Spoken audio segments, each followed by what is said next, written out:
Hello students, hope you're very well at home, taking care and must be studying hopefully. अच्छी तरह से पढ़ते रहना, ठीक है. Right now you need to study well. और कोई भी डाउट आता है always reach out to your teachers or anybody who can solve that problem for you, ठीक है. So हम लोग कौन सा चैप्टर पढ़ रहे थे? Animal tissue. और मैंने आपको एक फ्लो चार्ट बनवाया था अबाउट द एनिमल टिश्यू, जिसके अंदर मैंने बेसिक 4 टाइप के टिश्यूज बताए थे. एपिथेलियल जो हम डिस्कस कर चुके हैं, then I said connective tissue, muscular tissue और नर्वस टिश्यू. ये मैंने आपको बताए थे. बेसिकली ये 4 होते हैं और उन्हीं की सब कैटेगरीज, जैसे एपिथेलियल की मैंने आपको बताया था जनरली क्या होता है, अबव चीज किसी चीज के ऊपर होता है. फिर उसके शेप के अकॉर्डिंग स्क्वैमस हमने कहा था, क्यूबॉइडल का था, और उसका फंक्शन क्या है. तो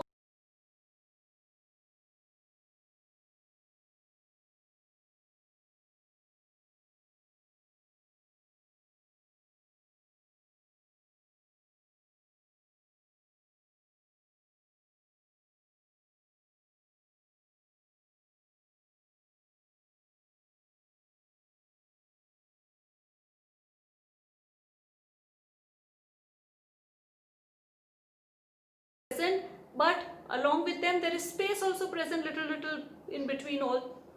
That space cannot be empty, right? So it is also filled with a group of cells and a liquid jelly like portion which forms a structure called connective tissue. वो connective tissue proper में पढ़ेंगे अपन. Connective tissue proper के साथ साथ जो भी जगह fill करता है वो कनेक्टिव टिश्यू प्रॉपर है, लेकिन उसके साथ साथ हमारा ब्लड भी तो है जो पूरी बॉडी में घूम रहा है और सारे ऑर्गन्स को, सारे सेल्स को कनेक्ट कर रहा है. तो ब्लड का एक काम कनेक्ट करना भी है. हालांकि ब्लड का काम transporting excretory waste, transporting respiratory gases, maintaining the pH of the inside the body of the blood का पीएच मेंटेन होना चाहिए, maintaining amount of heat inside the body, मतलब थर्मल रेगुलेशन करना. हम वार्म ब्लडेड एनिमल्स हैं, मतलब हमारा blood वो चीज है जो मेंटेन कर देता है टेम्परेचर ऑफ द बॉडी. तो बिकॉज ये सारी चीजें भी फंक्शन है, लेकिन one function is connecting also. So we have put it in connective tissue category. Connective tissue मैंने लिम्फ भी आपको बता दिया था. Now today we are going to study about yet another category of connective tissue only, but it is not placed in connective tissue proper. मतलब जिनका काम majorly connection का है वो आ जाते हैं कनेक्टिव टिश्यू प्रॉपर में, लेकिन जिनका काम along with connecting different parts there is some other function, we have kept it separately. तो skeletal tissue आज हम डिस्कस करते हैं, जिसमें बोन और कार्टिलेज दो को पढ़ेंगे. वो भी एक काम तो कनेक्ट करना है पूरी बॉडी को, है ना. तो one work is connecting, so it is called connective tissue. लेकिन उसका अदर वर्क भी है giving support to the body. Endoskeleton, आप अगर खड़े हो पा रहे हैं properly, that is because of the endoskeleton that is formed of bones, और कार्टिलेजेस अलग अलग सॉफ्टर प्लेसेस पे प्रेजेंट है. तो इनका काम कनेक्ट करना है, plus yet another giving support to the body है. So we talk about them differently. Otherwise connective tissue में ही ये फॉल करते हैं, उसी कैटेगरी में आ रहे हैं, ठीक है.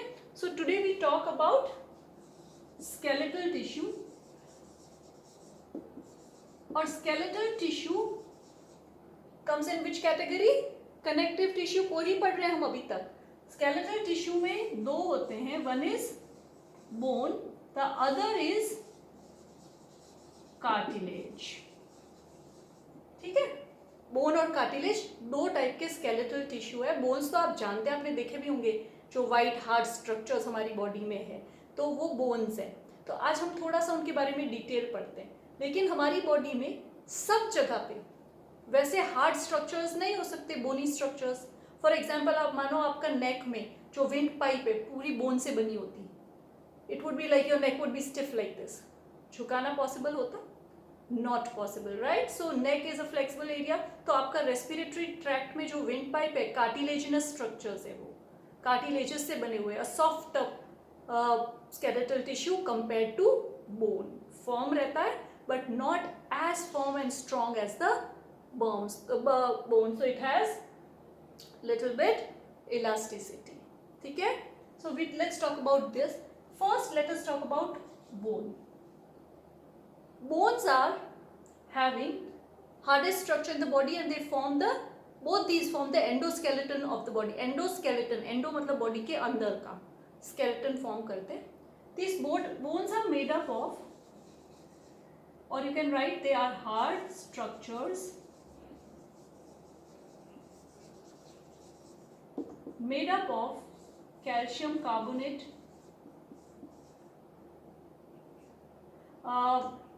and a protein, calcium phosphate भी कह सकते हैं, प्रोटीन कॉल्ड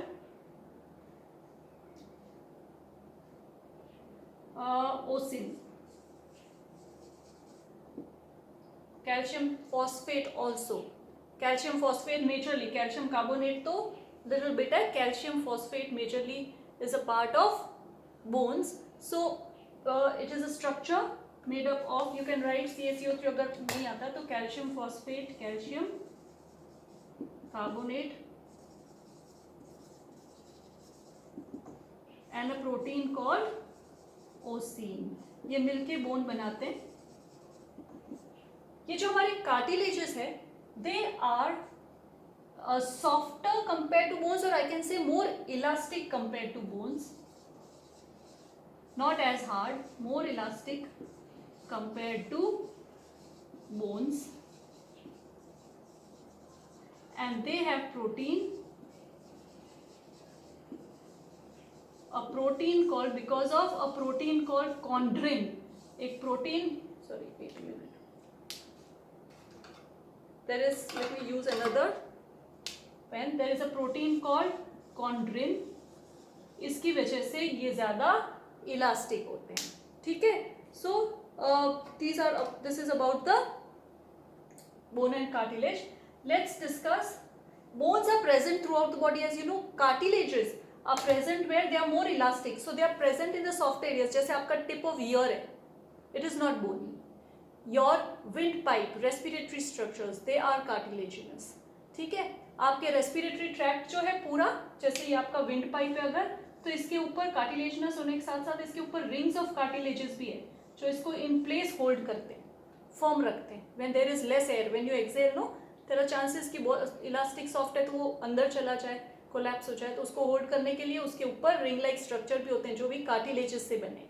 ठीक है. तो ये सॉफ्टर एरिया है, present where, present in the tip of the nose, present tip ears, present in the wind pipe और रेस्पिरेटरी स्ट्रक्चर्स. ठीक है. तो सॉफ्टर एरियाज में कार्टिलेजेस प्रेजेंट होते हैं, ये सपोर्ट भी करते हैं, और made up of the protein chondrin. अब और इसका देखें तो cells which are present inside the bones, they can be called osteocytes. ये वर्ड जो है ना ऑस्टियो, बोन्स के साथ रिलेटेड है. Osteo, why? Because protein ossein है ना, तो osteo word related to bones. Osteoporosis आपने वर्ड सुना है, तो वीकनिंग ऑफ द बोन हो जाता है. जब आपकी बॉडी में कैल्शियम की कमी हो जाती है, it can lead to brittle bones और weak bones which can lead to a disease called osteoporosis. ये मैं आपको ऐसे ही बता रही हूँ. Osteocytes are the cells in bone, cells in the bone.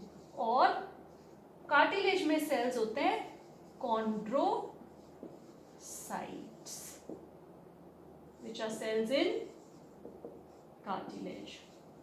These form the cartilage. अब अगर हम इनका स्ट्रक्चर देखें, इसके अंदर तो एक वाइड मैट्रिक्स है, ग्राउंड सब्सटेंस, जिसके अंदर कॉन्ड्रोसाइट्स फैले हुए हैं, सॉफ्ट स्ट्रक्चर है. बोन्स का अगर हम स्ट्रक्चर देखें, इसका आपको क्या ध्यान रखना है? Softer than bone, present at softer areas like tip of nose, ear, respiratory structures like the wind pipe, ये आपको ध्यान रखना है. ठीक है. Chondrin etcetera is not mentioned in the NCERT. Chondrocytes ये भी नहीं है. सो बोन का इतना मेंशन्ड है आपके NCERT में, लेकिन हमको थोड़ा सा इसका स्ट्रक्चर समझना चाहिए. हम जब बोन को देखते हैं, bone appears as a hard structure, बाहर से तो हार्ड स्ट्रक्चर है. It has layers which are made up of calcium phosphate structure, but it is not a fully packed structure. It is porous from within, has pores and spaces within. अगर bone को observe किया जाए तो spaces होता है, porous होता है, because अगर वो स्पेसेस नहीं होता, टाइटली पैक्ड विथ कैल्शियम होता, it would be so heavy you wouldn't be able to lift your leg as well. So bones are porous. और कैसे होते हैं? For example, see if this is one layer, if this is a bone, तो एक layer होगा calcium phosphate का, second layer होगा, third layer होगा, फोर्थ लेयर होगा, एंड बीच में there is a empty space. जैसे इसको अगर करें, फर्स्ट लेयर, फिर अंदर एक और layer, third layer, fourth layer, and then a hole hollow canal like structure. Then there is another layer like this, and these all are tied within, ये सारे structures, by a membrane. Periosteum बोलते हैं उसको, periosteum, OSTEIUM, osteum, periosteum surrounds all these structures. जैसे अपन ने ऐसे बहुत सारे इनको होल्ड कर लिया साथ में. Can you understand this way? This way, if I hold this way, ऐसे layers है, and फिर इनके ऊपर एक membrane है that forms the whole bone. और ये भी, ये structure अगर एक bone है तो see this only, you can थोड़ा सा दिख सकता है, एक layer है, फिर अंदर layer, third layer, ऐसे form करके पूरा bone बनता है. Then it is bound by a membrane, or we can say by periosteum. So ऐसे layers है. फिर यहाँ पे भी होगा एक, समझ रहे हो आप? And then all covered. And this structure, जो hollow structure है बीच में, that is termed as the Haversian canal. क्या कहते हैं इसको? Haversian canal. Porous areas. और इनके बीच में ऐसे देखो connections होंगे, which are Walkman's canal, लेकिन ये आपके उसमें नहीं दे रखा है. Canaliculi होता है, और जो osteocytes है इसमें widely distributed है. अभी एक चीज और बता दूं आपको. The cells which help in the formation of bone are called osteoblast. What are osteoblast? Cells which help in the formation of bones. Osteoblast. वो ही मैच्योर होके फिर यहाँ रहते हैं इसके अंदर, ऑस्टियोसाइट बन जाते हैं वो. और कुछ ऐसे सेल्स होते हैं जो बोन को वीकन करने का भी काम करते हैं, या बोन को डिस्ट्रॉय करने का भी काम करते हैं. उनको बोलते हैं osteoclast. These shouldn't be very active, but sometimes later on you will study the body processes. Sometimes they work, so they help in breaking the bone. Say better word है destroying the bone cells. So osteoclast form the bone. Osteocytes work against it.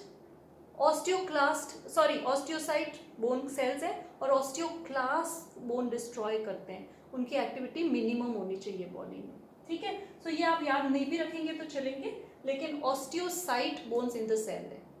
When they are immature still forming the bone, it is called osteoblast. और अगर chondrin की बात करें, cartilage की बात करें, तो chondrocyte cells in the cartilage, chondroblast cells which form the cartilage. ऐसे हो जाता है. ब्लास्ट वर्ड फॉर्मिंग के लिए आ जाता है. ठीक है? कई बार अगर आप you come across the word erythroblast, erythro word, erythrocyte हमने कहाँ पढ़ा था? आरबीसी का नाम था. एरिथ्रोब्लास्ट क्या करेगा? वो सेल जो आरबीसी को बनाता है. Blast. This is just for your general knowledge. अब coming back to this, we were talking about bone, और उसके अंदर एक हॉलो कैनाल्स है बहुत सारी. यहाँ पे भी होगी बीच में, ये भी है, ये भी है. These canals are filled with bone marrow. bone marrow आपने सुना होगा. कभी किसी को कोई प्रॉब्लम हो जाती है, ब्लड कैंसर होता है, there is a transplant of this structure. Now what is it? Let's talk. These canals are filled with the hollow regions of the bone, or filled with group of cells which are called bone marrow. bone marrow actually है क्या? group of various cells ही है. And in that bone marrow there are cells or stem cells which you can say which can form the blood cells. blood cells जो बनाते हैं वो cells है यहाँ पे. रेड बोन मैरो होता है जो ब्लड सेल्स बनाता है. येलो बोन मैरो होता है जो फैट को स्टोर करता है.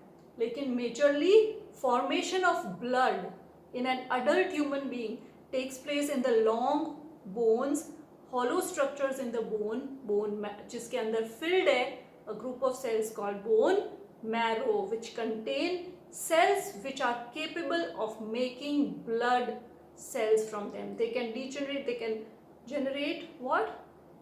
Blood cells from them. तो ये समझ में आ रहा है? हवर्शियन कैनाल होलो रीजन है, उसके अंदर बोन मैरो होता है, मैंने इसीलिए आपको बताया bone marrow helps in the formation of blood cells. तो कई बार किसी को अगर कैंसर वगैरह हो जाता है, ब्लड कैंसर, तो इसको ट्रांसप्लांट किया जाता है, तो there is possibility of cure. ठीक है, that is other than your structure but little bit of general knowledge along with your main studies. ठीक है, तो आपको याद क्या रखना, कैल्शियम फॉस्फेट और कैल्शियम कार्बोनेट एंड ओसिन से बना हुआ बोन, hard structures which help and support the skeleton system, help in the movement of the body. If bones were not there, along with muscles we couldn't move, so they both help in movement and staying erect and strong. That is the work of bones. ठीक है, so they come in skeletal tissue. ठीक है, so this was about the bones and the cartilage. अब इनका location cartilage का बहुत पूछा जाता है, ध्यान रखना. Softer areas of the body, tip of nose, ears, respiratory tract etcetera. तो this was about the skeletal tissue, yet another kind of connective tissue. Now let us talk about the last portion of the connective tissue, which was connective tissue proper. अब आपको ये नाम याद नहीं रखना है, ठीक है, कनेक्टिव टिश्यू प्रॉपर तो ठीक है, this is just for grouping them. आप क्या याद रखो, एरियोलर कनेक्टिव टिश्यू, इसका एक है एरियोलर, सेकंड है एडिपोज, थर्ड है वाइट फाइबर्स और white fibrous connective tissue, fourth है येलो फाइबर्स और yellow fibrous connective tissue, and fifth there was, it is not mentioned in NCERT, so I am writing here, reticular tissue. ठीक है, ये NCERT में नहीं है, थोड़ा सा ऐसे ही मैंने लिखा है, बट रेटिकुलर वर्ड किससे रिलेट कर सकते हो, रेटिकुलम नेटवर्क. तो ये वो टिश्यू है जो स्टार लाइक शेप इसमें होते हैं और लिम्फ के फिल्ट्रेशन में और हेल्प होते हैं, हेल्प करते हैं in the lymph nodes etcetera. So this is one additional which is not there in NCERT. Areolar connective tissue, adipose connective tissue, white fibrous connective tissue and yellow fibrous connective tissue. बहुत questions आते हैं इसमें से. So let us talk about them. First, areolar connective tissue, most widely distributed connective tissue in the body is areolar connective tissue. और अगर आप देखें, एक जेली लाइक स्ट्रक्चर थी, ग्राउंड मैट्रिक्स है, और उसके अंदर अगर थोड़ा सा उसका पोर्शन स्टडी करें तो उसके अंदर ऐसे फाइबर्स हो सकते हैं, bundles of fibres like this, white fibre, yellow fibres like this. Then there can be mast cells like this. Mast cells किनको बोलते हैं, WBC ही होते हैं, ठीक है, which are helpful in protecting this tissue. These are fibres. It is like आपकी book में ऐसा दिया होगा ये स्ट्रक्चर ऐसे, so that is for a areolar connective tissue. There are cells, certain cells which form this connective tissue, help in maintaining this tissue या formation of this tissue. Some cells which are called fibroblast. अब fibroblast से क्या समझते हैं, these are fibers, sorry, and these are cells which are forming these fibers, fibroblast. These are mast cells हो सकते हैं. mast cells क्या होते हैं, WBCs ही होते हैं. तो ये एक in a way connect and it fills all the empty spaces of the body. जहाँ पे भी जगह है, areolar connective tissue filled है, majorly distributed connective tissue है. और उस टिश्यू को अगर हम इमेजिन करना चाहें तो कैसे इमेजिन करेंगे, या थिक जेली लाइक लिक्विड जिसके अंदर बंडल्स ऑफ फाइबर है, इधर उधर जा रहे, सम इंडिविजुअल फाइबर्स भी है और कुछ सेल्स भी हैं, कुछ फाइबर बनाने का काम कर रहे हैं, कुछ टिश्यू के मेंटेनेंस का काम कर रहे हैं, कुछ WBCs है जो कि उस टिश्यू को क्लीन रखने का काम कर रहे हैं.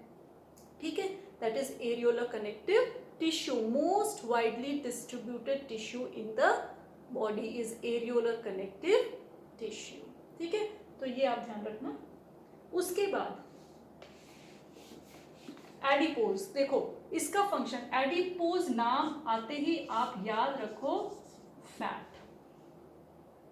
Why? Because these are cells which have, ये nucleus है, which have large droplets of fat like this, and they are tissues which, or group of cells which have fat storage in them.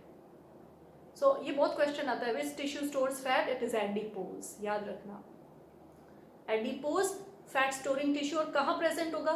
सभी organs के आसपास इस tissue का एक तरह से प्रोटेक्शन होगा। जैसे आपके delicate organs of the body है तो there may be a layer of adipose tissue, और एडिपोज टिश्यू अगर होगा तो क्या होगा? एक तो उस ऑर्गन को सपोर्ट मिलेगा, सेकेंड इंसुलेशन का भी वर्क होगा। आपने सुना होगा ना, जहाँ पे फैट ज़्यादा होता है वहाँ पे उन लोगों को ठंडी भी कम लगती है, तो it helps in insulation, heat के एक्सचेंज को थोड़ा सा काउंटर करता है। सो एडिपोज, ये क्वेश्चन ये आता है, fat storing tissue around the delicate organs of the body, below the skin एक लेयर होता है इसका, and all those areas where there is storage of fat in the body, वहाँ पे एडिपोज टिश्यू होगा। ठीक है, एनसीईआरटी से एक बार और रेफर कर सकते हैं, क्योंकि स्कूल एग्जाम में वही, जब आपको लोकेशन फंक्शन पूछना है तो वही लिखना है।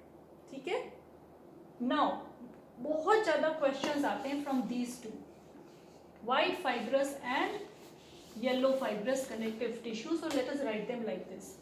White, I am writing white fibrous,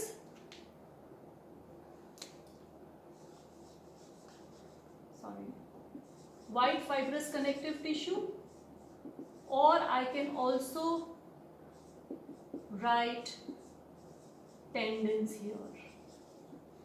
ठीक है, I am writing yellow fibrous connective tissue. I can also write ligaments here. ठीक है, because these are the tissues forming this. तो tendons और ligaments में बहुत ज़्यादा question आते हैं. So let us talk. What are these? Bundles of white fibers are called tendons, and network of yellow fibers को ligament बोलते हैं. अब यहाँ इनके differences बहुत पूछा जाता है, या इनके बारे में बहुत पूछा जाता है. So what is their role? Let's study. Tendons are those structures which connect bone to muscle, and ligaments are those structures which connect bone to bone. ठीक है, tendon, ये tend is a different word, don is different, याद रखना हो तो। Bone and muscle are two different structures, so tendon connects two different structures, bone and muscle. Ligament एक ही word है with meaning, तो दोनों एक structure को join करते हैं bone to bone. This is just a trick to remember, हाँ? You don't say कि tend एक अलग word है, don एक अलग word है, दोनों मिलके tendon बनाते हैं, तो they connect different structures. No, I'm just giving you hint to remember. क्योंकि टेंडन लिगामेंट के बारे में बहुत पूछा जाता है. Tendon is a structure which connects bone to muscle, and ligament is a structure which connects bone to bone. Tendon is made up of white fibrous connective tissue, ligament is made up of yellow fibrous connective tissue. ये आपको बहुत ज़्यादा याद रखना है. Joints में वगैरह ligament भी होंगे. Tendons connecting bone to muscle, so they help in movement also. अगर इस टिश्यू का कलर देखें तो इट इज़ वाइट, इस टिश्यू का कलर देखें तो it is yellowish in appearance. But ये फंक्शन आपको याद रखना है, बहुत बहुत पूछा जाता है. टेंडन्स कनेक्ट किसको करते हैं, लिगामेंट्स किसको करते हैं, टेंडन्स में कैसे फाइबर्स होते हैं, लिगामेंट्स में कैसे फाइबर्स होते हैं. ठीक है, और ये बोन टू मसल, ये दिस आर इलास्टिक, थोड़े से बेंड करने में हेल्प करते हैं. बोन्स के जॉइंट्स के जगह पे प्रेजेंट होते हैं. वेरेवर देयर इज जॉइंट वहाँ पे लिगामेंट होगा, so that it makes it little more elastic. Bending capability उसमें प्रॉपर आ जाती है. And if there is a injury to this it is very painful. कई बार आपने लिगामेंट टेयर सुना होगा स्पोर्ट्स में. That is the injury to the yellow fibres connective tissue. तो दिस, इसको ध्यान रखना. वेरी वेरी इंपॉर्टेंट, ठीक है। और lastly we were talking about the reticular tissue. Reticular tissue NCERT में नहीं है, लेकिन जैसे मैंने बताया network of star shaped cells है like this and present in lymph nodes and areas जहाँ पे filtration this kind reticular star like structures, so they are present in lymph nodes, they help in the filtration of lymph etc. लेकिन NCERT में नहीं है, so you can, if you are finding difficulty, not pay much attention to this, ठीक है। अब we have completed the portion on connective tissue. Hopefully you are not having a difficulty in it. I'm just briefing it for you. Connective tissue के 3 part किए थे हमने, connective tissue proper, vascular tissue and और एक blood जो था liquid connective tissue और fluid connective tissue उसको कह सकते हैं, and lastly skeletal tissue. Proper में था areolar, adipose which is fat storing, yellow fibrous connective tissue and white fibrous connective tissue. Vascular tissue में या फ्लूइड कनेक्टिव टिश्यू में या लिक्विड कनेक्टिव टिश्यू में ब्लड और लिम्फ दोनों आते हैं, और स्केलेटल टिश्यू में आता है bone and cartilage. So we have studied till now, you should know what is bone, what is cartilage. Tendon ligament के differences very very important, please memorise that. बहुत क्वेश्चन पूछा जाता है in olympiads and in every exam, ठीक है. So we have completed the portion on connective tissue. अब हमारे 2 tissues बचे, muscular tissue and nervous tissue. Next lecture में hopefully we will complete that, then our chapter would be completed. But till then, relax, study well and take care of yourself. Thank you.